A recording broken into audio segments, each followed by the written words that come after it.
Ethan Cole was not a man who stopped for anyone or anything. As one of the richest men in New York City, he moved through life like a force of nature. Fast, focused, and untouchable. His tailored suit screamed success, and his sharp jawline carried an air of authority that made people step aside without question. On this crisp autumn afternoon, Ethan was rushing through the crowded streets of Manhattan, his mind racing with thoughts of meetings, deadlines, and deals. He barely noticed the sea of faces around him. Tourists snapping photos, street vendors shouting offers, and beggars holding out cups for spare change. To Ethan, they were just part of the city's noise, easily ignored. But then something, or rather someone, stopped him cold. "Please, sir." The voice was small but insistent, cutting through the chaos like a thread pulling at his sleeve. Ethan turned to see a boy standing there, no older than 10, with messy hair, worn clothes, and dirt smudged across his cheeks. In his hands, he held a crumpled piece of paper. "Buy my drawing," the boy said, his wide eyes filled with hope. "It's all I have." Ethan frowned. He wasn't the type to give handouts, especially not to strangers.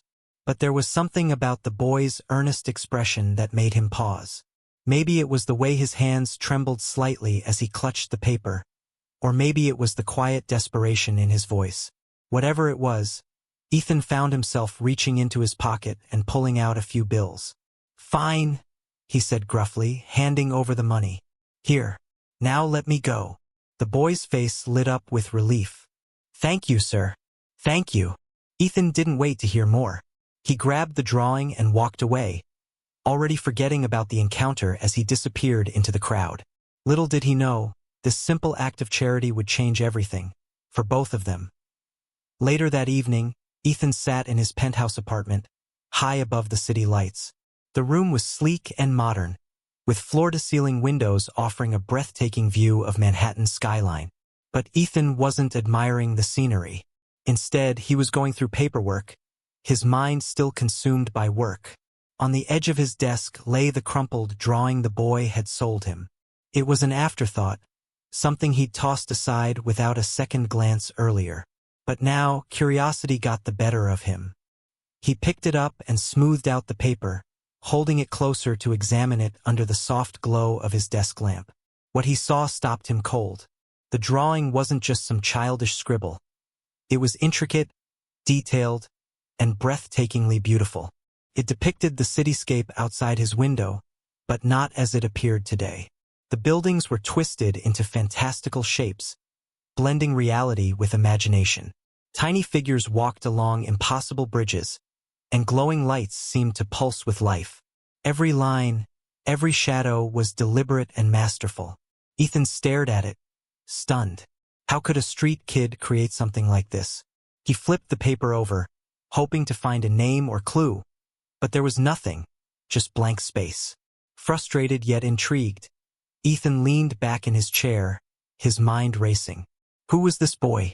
Where had he learned to draw like this? And why was he selling his art on the streets instead of showcasing it in galleries? For the first time in years, Ethan felt a spark of genuine interest in something outside his usual world of business and wealth. This wasn't just about charity anymore. It was about understanding. The next morning, Ethan returned to the same street where he'd met the boy.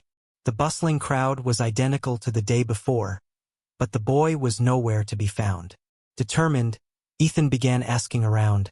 Street vendors, passers-by, even other beggars. Most shrugged him off, uninterested in helping a rich man in a suit.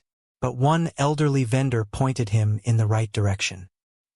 "He's usually near the old theater," the man said gruffly. "Kid's got talent, but life ain't been kind to him." Ethan thanked him and hurried toward the theater, his heart pounding with anticipation. When he finally spotted the boy sitting on the steps, sketching furiously in a worn notebook, relief washed over him. "Hey!" Ethan called out, approaching cautiously. The boy looked up, startled. Recognition flickered in his eyes. "Sir, you came back?" "I did," Ethan replied, holding up the drawing. "This is incredible. Did you really make this?" The boy nodded shyly. "Yes, sir. I draw what I see.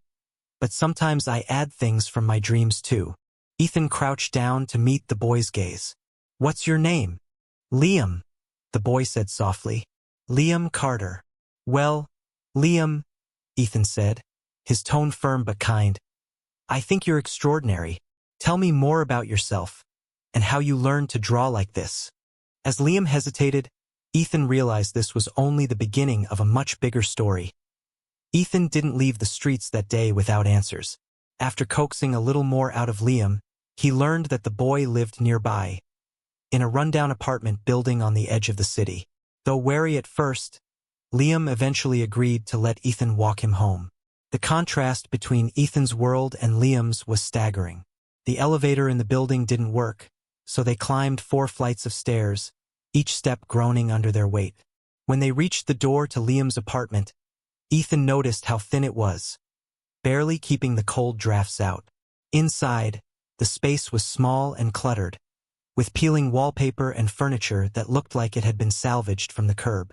Liam gestured for Ethan to sit on a rickety chair while he busied himself making tea using an old kettle. Despite the mess, the room wasn't dirty. It was clear Liam tried his best to keep things tidy. On one wall, Ethan spotted several drawings pinned up, portraits, landscapes, and fantastical scenes like the one he'd bought. Each piece was stunning, filled with emotion and skill far beyond what most adults could achieve. "You're really talented," Ethan said, breaking the silence. "Where did you learn to draw like this?" Liam paused, clutching the steaming mug of tea.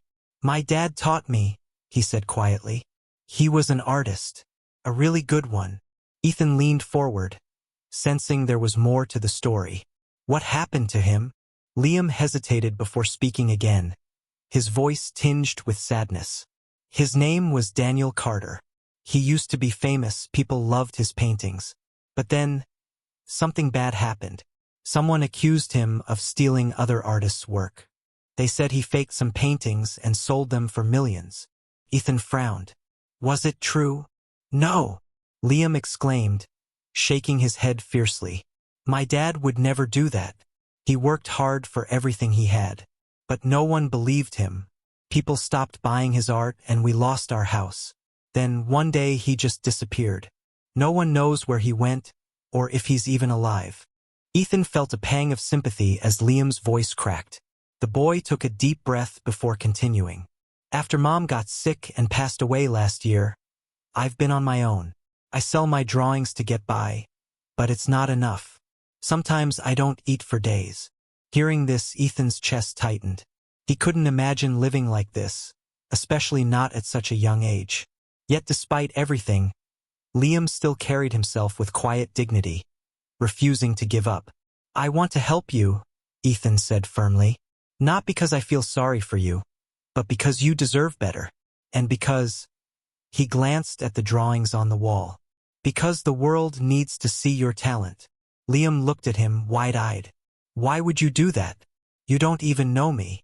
"Because someone once gave me a chance when I needed it," Ethan replied, surprising himself with the honesty. "And now, I think it's my turn to pay it forward." For the first time since they'd met, Liam smiled. A genuine, hopeful smile. The next morning, Ethan couldn't shake the feeling that Liam's story was far from over. There were too many unanswered questions. Too many loose threads tugging at his curiosity. Who had accused Daniel Carter of forgery? Why had he disappeared? And most importantly, could they prove his innocence? Ethan decided to start with research.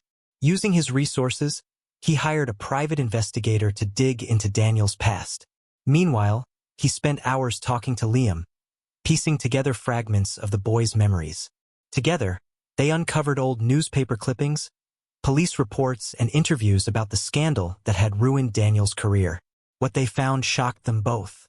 Daniel Carter hadn't just been accused of stealing paintings. He'd been embroiled in a high-stakes art theft ring led by a notorious criminal named Victor Kane. According to rumors, Kane specialized in forging masterpieces and selling them to wealthy collectors. When Daniel refused to cooperate further, he became a target. Someone planted fake evidence linking him to the crimes, destroying his reputation overnight. But there was more. Buried deep in the investigation files was a cryptic note written by Daniel himself before he vanished. If you're reading this, I'm already gone. The truth lies within my final masterpiece, the one I hid to protect it. Find it and you'll expose the real thieves. Ethan stared at the note, his mind racing. A hidden masterpiece? Could it still exist? And if so, where was it? Liam's eyes lit up when Ethan showed him the clue. Dad always said his greatest work wasn't finished yet, he explained. He called it the Phoenix. He told me it would change everything. It sounds like your dad was trying to leave a trail for someone to follow, Ethan said thoughtfully. We need to figure out where he might have hidden it. Over the next few days, Ethan and Liam pored over every detail of Daniel's life, searching for hints. They visited galleries where his work had once been displayed, spoke to former colleagues who remembered him fondly, and even scoured abandoned studios he used to frequent. Slowly, patterns began to emerge. One evening, while flipping through an old sketchbook of Liam's, Ethan noticed something unusual. A series of numbers scribbled in the corner of a page. At first glance, they seemed random, but Liam recognized them immediately. That's Dad's handwriting, he exclaimed. It must be a code or a map. Excited, they spread out the sketches and cross-referenced the numbers with locations mentioned in Daniel's notes. After hours of decoding, they narrowed it down to one place. An abandoned warehouse on the outskirts of the city. This has to be it, Ethan said, his voice tinged with awe. Your dad hid the Phoenix here. Liam nodded, determination shining in his eyes. Let's go find it. As they prepared for the trip, Ethan couldn't help but feel a mix of excitement and unease. If the painting truly existed, finding it could clear Daniel's name and restore his legacy. But they weren't the only ones looking for it, and not everyone shared their noble intentions. The abandoned warehouse loomed ahead, its broken windows and rusted walls casting long shadows in the fading light. Ethan parked his car a safe distance away, glancing at Liam beside him. The boy looked nervous but resolute, clutching a flashlight tightly in his hands. Are you sure about this? Ethan asked, concern etched on his face. We don't know what or who we're walking into. I'm sure, Liam replied firmly. If we don't do this, my dad's name will never be cleared. We have to try. Ethan nodded, silently vowing to protect the boy no matter what. Together, they stepped out of the car and approached the warehouse cautiously. The air inside was thick with dust, and every step echoed ominously through the cavernous space. Using the clues from Daniel's notes, they navigated deeper into the building until they reached a hidden alcove behind a collapsed wall. There, tucked beneath layers of protective cloth, was a large canvas wrapped carefully as if it had been waiting patiently for years to be discovered. It's here, Liam whispered, his voice trembling with awe. This is the Phoenix. Ethan unwrapped the painting gently, revealing a breathtaking masterpiece unlike anything he'd ever seen. It depicted a fiery bird rising from ashes, surrounded by swirling colors that seemed alive under the dim light. But what caught their attention most was the signature in the corner. Not just Daniel Carter's name, but also a coded message embedded within the artwork itself. This must lead us to proof of his innocence, Ethan murmured, snapping photos of the painting with his phone. Before they could examine it further, a chilling sound froze them in place, the creak of footsteps approaching from outside. They found us? Liam whispered, panic creeping into his voice. Moments later, a group of men burst into the warehouse, led by none other than Victor Kane, the same man who had framed Daniel all those years ago. His cold eyes locked onto the painting in Ethan's hands, and a sinister smile spread across his face. Well, Kane sneered.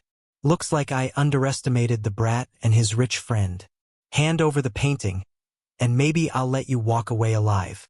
Ethan instinctively stepped in front of Liam, shielding him. You're not getting your hands on it, he said firmly. Kane chuckled darkly. Big words for a businessman. You really think you can stop me? With no time to waste, Ethan quickly devised a plan. While keeping Kane distracted, he signaled for Liam to slip away unnoticed. The boy hesitated, unwilling to leave Ethan behind, but a sharp look from Ethan made him obey. As Liam disappeared into the shadows, Ethan confronted Kane head-on, stalling for time. He taunted the criminal, questioning his motives and mocking his greed. Enraged, Kane lunged at him, giving Liam the chance to sneak around and trigger the warehouse's old fire alarm system. Sirens blared deafeningly, startling everyone, including Kane's henchmen. In the chaos, Ethan grabbed the painting and shouted for Liam to run. They bolted toward the exit, dodging falling debris and pursuing thugs. Just as they reached the car, police sirens wailed in the distance. Liam had secretly called the authorities before entering the warehouse. "You did good, kid," Ethan said breathlessly as they sped away, the painting safely secured in the trunk. But the danger wasn't over yet. Kane wouldn't give up easily, and both Ethan and Liam knew they were playing a dangerous game. Still, they had one thing going for them: hope, and the truth hidden within Daniel's masterpiece. Back at Ethan's penthouse, they carefully examined the Phoenix under better lighting. The painting was even more stunning up close. Every brushstroke told a story of resilience and rebirth. But it was the coded message embedded in the artwork that held the key to clearing Daniel's name. Ethan and Liam worked tirelessly, deciphering the symbols and cross-referencing them with Daniel's old notes. Finally, they cracked it. The code revealed the location of a safety deposit box in a bank downtown. Inside, they found irrefutable evidence: a ledger detailing Victor Kane's illegal operations, complete with names, dates, and transactions. Armed with this proof, Ethan contacted the authorities and arranged for Kane's arrest. The media frenzy that followed was unprecedented. Headlines blared the truth about Daniel Carter's innocence, exposing Kane as the mastermind behind the art thefts. The world mourned the loss of a brilliant artist who had been wrongfully accused, and Daniel's legacy was restored. The Phoenix became the centerpiece of a museum exhibit honoring Daniel's work. Thousands came to see it, moved by its beauty and the incredible story behind it. For Liam, it was a bittersweet victory. He wished his father could have seen his name cleared, but he took comfort in knowing the truth had finally come to light. One evening, as Ethan and Liam stood before the painting at the museum, Liam turned to him with gratitude in his eyes. "Thank you," he said softly, "for everything." Ethan placed a hand on his shoulder, smiling warmly. "No, thank you, Liam. You reminded me what really matters. I wasn't just helping you. I was finding a part of myself I'd lost along the way." With Victor Kane behind bars and Daniel Carter's name cleared, life began to change for both Ethan and Liam. The bond they had formed during their journey grew stronger, evolving into something that felt like family. Ethan officially adopted Liam, giving him a stable home for the first time in years. He enrolled Liam in a prestigious school where his artistic talents could flourish under proper guidance. Teachers marveled at the boy's skill, predicting a bright future for him in the art world. But Liam never forgot his roots. He often visited community centers to teach other kids how to draw, sharing the lessons his father had taught him. For Ethan, adopting Liam filled a void he hadn't realized existed. His once lonely penthouse now buzzed with laughter and warmth. Watching Liam grow into a confident young artist reminded Ethan of the importance of connection and purpose, things money alone could never buy. On a sunny afternoon, months after the exhibit opened, Ethan found Liam sketching by the window. The city skyline stretched out before them, golden in the late-day light. "What are you drawing?" Ethan asked, peering over his shoulder. Liam grinned. "A new phoenix," he said. "One that represents us, starting over, but stronger than before." Ethan smiled, feeling a deep sense of peace. Together, they had faced danger, uncovered the truth, and built a new life. What started as a chance encounter on a busy street had transformed them both in ways neither could have imagined. As the sun dipped below the horizon, painting the sky in hues of orange and red, Ethan realized something profound. Sometimes, the greatest treasures aren't paintings or fortunes. They're the people who remind us of our humanity. And Liam was his masterpiece.